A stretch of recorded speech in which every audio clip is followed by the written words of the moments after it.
When Mildred, her mind and health start to quickly deteriorate, her family seemingly abandoned her. The only one who is still there for her is her grandson Thomas. She appreciates him so much for this, but as it would turn out, he had some alternative motives for being so kind to his grandma. Thomas had not been honest with her at all.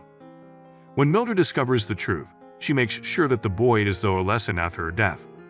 Mildred could still barely believe it. Her beloved grandson Thomas, the only one who had been there for her in these past 2 years. How could he have deceived her like this? She had considered him a saint, but now it turned out that this could not be further from the truth. Mildred knew that she did not have long left on this earth, but one way or another she was going to have to teach that boy a lesson, and she knew just how to do it. But how had Thomas deceived his grandma? Was he been after, and how had Mildred eventually found out about it? When Mildred was put in a care home for elderly people not so long ago, she felt dreadful. She had to admit that it was about time for her to leave her old house behind, but the way she was basically dumped here by her family was inhumane, as they barely even took the effort to call her anymore. Only her beloved grandson Thomas was still willing to visit from time to time. There had been a time when Mildred had a very good bond with a great part of her family, before she was brought to this place. 1 or 2 family members would turn up least every weekend, when Mildred was still fully sound of mind. Now things were started to get worse with her dementia slowly taking over. And as her mind slowly but surely started to dysfunction more and more, she started to be in contact with her family less and less. She still tried many times to pick up the phone to call them, but more often than not all she got was a bitter response. It was a sad development, as if they suddenly did not care about her anymore. Luckily, Thomas was still there on a regular basis, and he would confirm to her that it was the family's fault, not hers. He told her that now with the dementia, even though he thought that she needed the family more than ever, they felt like she was more a burden now, and they would rather not waste their time. Thomas continued by telling his grandmother that him coming here and calling with her from time to time was against the wishes of the family. With multiple family members, he had been in fights about this lately. On top of that, he was not invited to the family gatherings anymore. Mildred was truly in shock when he told her all this. Mildred started to feel a lot of resentment toward her family for the way they treated her. But more than that, she felt much worse about the way they had been treating her poor grandson the last few months. He had been sacrificing so much of his own life just to be able to visit her. Or so she thought. Not long after all this, Mildred got sick and ended up in a care home where Thomas was the first one to visit her once she'd settled in. He told his grandma that this change was due to a collective decision of the family, as it would ensure them not to have to care about her any longer. He added that they expected her to pass away shortly. Passing away shortly? Mildred felt very sad when her grandson told her this. She knew that she probably did not have many years left to live, but hearing it from others still hurt her badly. Mildred suggested to Thomas to just leave her like the rest did. It was not too late for him to restore the bonds with other family members. For Thomas, this was no option, he told his grandmother. In the following weeks, he started calling and visiting Mildred even more frequently, when her condition increased to get worse.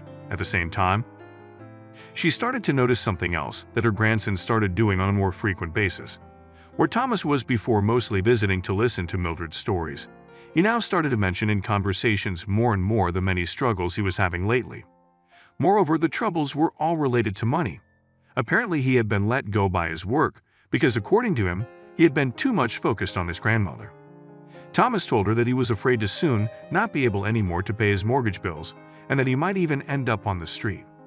Mildred now felt even worse than she already did for her loyal grandson and started to think of ways in which she could be able to help. This was partly due to her after all, right? It took Mildred a few days to be certain about it, but in the end, she figured that the best thing she could do was to make sure that her entire inheritance would go to Thomas. In her head, it made perfect sense to get back at the family for their behavior in this way. Why would she want to leave any other family member even a penny anyway? In some way, the family had to be punished. They had basically left Mildred to die. On top of that, Thomas had told her that they also actively tried to make this happen by preventing her grandson to visit her, the last and only family friend she had left. But was this actually what had happened? Perhaps it was due to the dementia, but Mildred could not be entirely sure. Changing your will is not an easy process once it had been written and confirmed already in the past, especially when, as in Mildred's case, the will was already made in a pretty standard way many years ago, when still in good terms with the family. If she wanted to proceed with this, but what was going to change drastically.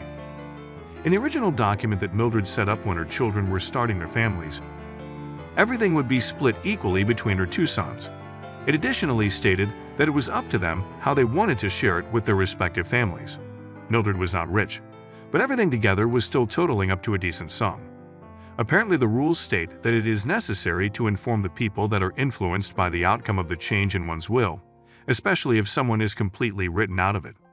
They could then make a formal objection to it if they wanted to, but in the end, Mildred's decision would be final if it was made with good reason and by her own desire. Mildred fortunately did not have to do this herself. Instead, the lawyer had drafted up the new will the next day, and he would also be the one to inform Mildred's two children in that afternoon. It was completely nerve-wracking for Mildred, as she did not know if they would keep ignoring her, or if she could expect a reaction from them. She was in the end quite sure that there was going to be a very difficult confrontation with at least one of her sons on the phone. Mildred was afraid that it would just be crying all the way through that afternoon, but her decision was final in her mind. Though, was this actually what she wanted? That day, she was holding the phone in her hand the entire time. It did take a little longer than Mildred expected, but in the end, her phone finally started to ring. The whole afternoon, she had been waiting in anticipation, and now after dinner, the moment was there. Who would it be and what was going to be the reaction? She answered, and there it was, the voice of her eldest son on the other end of the line. The voice that Mildred heard was surprisingly calm. He asked her if it would be possible for him and his brother to come by the next day. He told her, still calmly, that he had been called by the family's lawyer and that there was a lot to discuss. Mildred wanted to get angry and confront his son immediately on the phone. Was this what was necessary for them to finally come to see their mother again after they did not show any interest for so long? Only when their inheritance was going to be taken away? But she did not say this, and instead told them that it was okay. The thought ran through Mildred's mind that this could be the last chance she would ever have to see her children before she was to kick the bucket. Despite these last years being rough, they were still the sons that she had personally raised. Mildred could not let the opportunity go to waste to see her sons, though she might regret this for the rest of her days. Right before she went to bed that evening, she got a strange call from Thomas. He had apparently heard that Mildred's sons, his uncle and father, wanted to come visit. He urged Mildred not to trust them. They did not have the right intentions, according to Thomas. Mildred couldn't believe the call from her beloved grandson. Why doesn't he want her to talk to her sons? Mildred got a strange feeling about everything. She decided to go with her gut feeling, and she wanted to hear what her sons had to say. She couldn't sleep that night, thinking about everything that had happened over the past few months. Everything did not make sense. She knew that Thomas had her best interests in mind. She can completely trust him right. That morning the doorbell rang. Mildred was totally surprised. Her sons wouldn't come for another 3 hours. Who could be at the door? She wasn't expecting anyone. When she opened the door, her mouth fell open. "What are you doing here?" Mildred asked. Thomas was standing right in front of her. He looked worried. He asked Mildred if he could come in. He was concerned for her. He told Mildred that his father and uncle only wanted to come to secure their inheritance. Mildred started crying. She doesn't know what to do anymore. Mildred eventually got a little frustrated with Thomas. She still loved her sons. She did not want to believe everything that he was telling her. She decided to kick him out of the house. She wanted to talk to her sons. "You are going to regret this," Thomas screamed, leaving Mildred confused. After another hour, the doorbell rang again. Mildred rushed to the door. She opened the door and immediately hugged her sons. It has been way too long since she had seen them. Then her eldest son, Mike, told her that they had a lot to discuss. Mildred let them in. She was so extremely happy to see Mike and David. She told them that she did have a really rough time lately, and that Thomas was really helping her out with everything that was going on. Mike reacted surprised. "That selfless prick?" he asked. Mildred did not know how to react. Her grandson was always there for her. How could her son be so rude about him? She decided to confront Mike and David. She blamed them for leaving her here to rot. Then it all clicked for Mike. He started explaining. Mike explained how Thomas intentionally put the entire family up against Mildred. He did not know for sure, but now that he is here, he has no doubts anymore. Thomas told the family to stay away from Mildred because she was completely losing it. He made sure that nobody could or even wanted to be in contact with Mildred. He used the dementia as a cover-up. He was only interested in making sure no one would be there to support Mildred for his own gains. Mildred had started crying. She couldn't believe that his beloved grandson would do such a thing. Mildred told Mark to prove it. Then, Mark pulled out his phone. He had saved all the conversations he had with Thomas over the course of a couple of months. Mildred couldn't believe her eyes. She couldn't deny it anymore. Thomas had come up with an elaborate scheme to defraud Mildred out of all of her money. He tried to make sure she felt a lot of empathy towards him, and it worked. She apologized to her sons. Now it's time for payback. She came up with a plan together with her sons, but they wouldn't let anyone else know. She called up Thomas to tell him everything was fine. Thomas sounded relieved.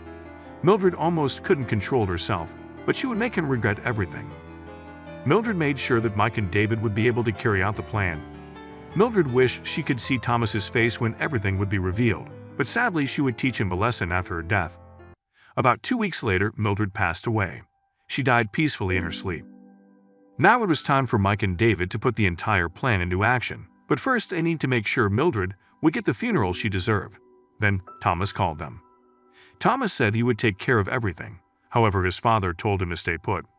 He would arrange the whole funeral. Thomas acted like he was in a massive hurry. Of course, Mike knew why, but he did not want Thomas to get suspicious. Now it was finally time for the funeral. The entire family would come. Thomas was extremely surprised that everyone was there. He thought he made sure that no one would attend the funeral. He wanted to get the inheritance and be over with it. Right before the funeral, Thomas received a call from Mildred's lawyer that he needed to come as soon as possible. Thomas knew that he would get the money in no time. He was not prepared for what would come next. It was a beautiful funeral. Everyone said nice things about Mildred, including Thomas. Then his father went up to the microphone. He told everyone that Mildred had left a video message for them, recorded right before she passed away. Thomas felt his heart sinking. The video started playing. It was just a normal video about Mildred thanking everyone for the beautiful life she had lived. She apologized that the last couple of months were extremely rough. Then she turned her attention to Thomas. No one knew what she was about to say, only her sons. "You ungrateful little prick," she started. "How could you be so heartless to take advantage of an old woman with dementia?" she continued. Thomas couldn't take it anymore. He had been exposed in front of his entire family. There was a lot of gasping in the church. Then, some family members started shouting at Thomas. They now knew it wasn't Mildred who did not want contact. They felt really sorry for her. At least she got to take her revenge on Thomas. This would definitely teach him a lesson. Thomas ran out of the church. He could not take it anymore. Thomas knew his scheme had bursted. There was only one thing to do. He decided to quickly drive to the lawyer to claim Mildred's money and vanish. He entered the lawyer's office and immediately demanded the money. Thomas showed him the last will of Mildred that he had a copy of. Then the lawyer started laughing. Thomas was confused. What was going on here? Right before Mildred passed away, she changed her last will to disown Thomas. He knew he had nothing left. He now lost his family and his grandma. After a couple of months, Thomas eventually got back to his family to apologize for everything. He promised he would change. This was a life lesson he would never forget.